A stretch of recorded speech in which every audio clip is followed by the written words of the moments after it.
as a pastor, I've got to talk to a lot of people, and sadly, I get to be with a lot of people in the moments when their marriages are blowing apart because someone has made a very painful decision. But even that decision did not come as one decision. There was a whole bunch of really bad decisions. And the way they got to those bad decisions is they said this one line. They said, there's nothing wrong with, and you just fill in the blank, all right? So I want you all to say, there's nothing wrong with to me, because we all say it, so let's just say it. There's nothing wrong with. Come on, with a little more alacrity. Everybody say it together. There's nothing wrong with some energy. Kind of punch it at me, all right? Here we go. There's nothing wrong with. All right, good, because you say it with that kind of energy in these moments. And so here's how you destroy a marriage, all right? First, all you need to do is get selfish, opposite of being selfless. And then secondly, what you need to do is, after you mix in a little bit of selfishness, just start believing the worst. Here's what you need to say. Just say this phrase.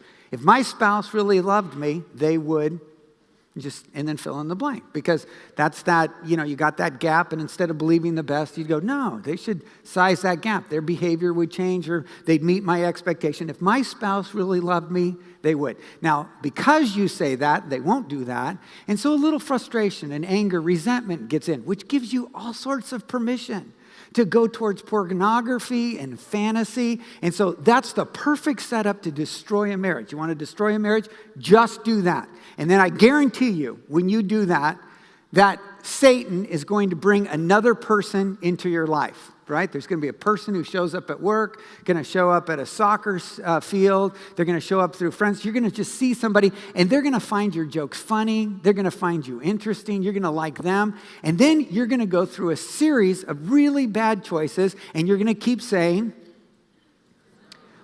that's right. And this is how it goes. There's nothing wrong with. You're going to start talking to that person. You just have conversation.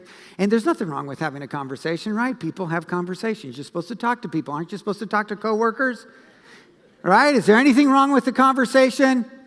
No, there's nothing wrong with the conversation. You should have conversation. There's nothing wrong with that. And then you're going to go to lunch with that person, because coworkers go to lunch. Anything wrong with lunch?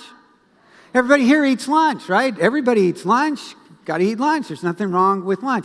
And then, what's going to happen is 5 of you are going to be working late, and then you go, let's go to dinner. And so you think 5 are going to dinner, but only it ends up just being you and that other person. And there's nothing wrong with dinner, right? Because all of you ate dinner, right? We all eat dinner. There's nothing wrong with dinner. Dinner, just dinner. And then you're going to start sharing personal information, because after all, your spouse isn't meeting your expectations. If she really loved you, if he really loved you, he would do this. And so you don't have a place to share, and you're supposed to share. Sharing's good. That's what we do at Rooted. They share at church, right? Sharing's good. In fact, you got to share with someone, or you got to go talk to a therapist, and they'll charge you a couple $100.